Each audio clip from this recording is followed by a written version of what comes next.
Pirates of the Caribbean on the stranger tides படத்துல black பியர்டை போட்டு தள்ளுறதுக்கு பார்போசா அந்த கத்தியில விஷத்தை தடவி அவரை குத்திருப்பாரு.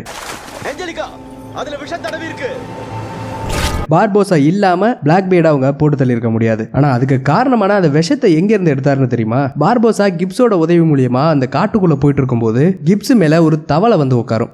இது உடம்ப தொடறதுக்கு முன்னாடி பிடிச்சாகணும்.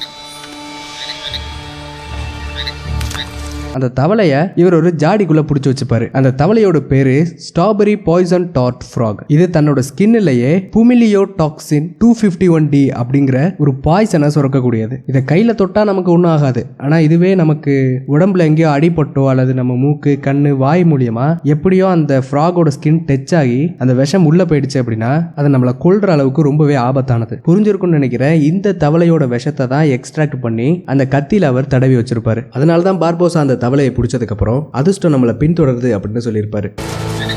இன்னும் நல்ல நேரம் நமக்காக காத்துக்கிட்டு இருக்கு.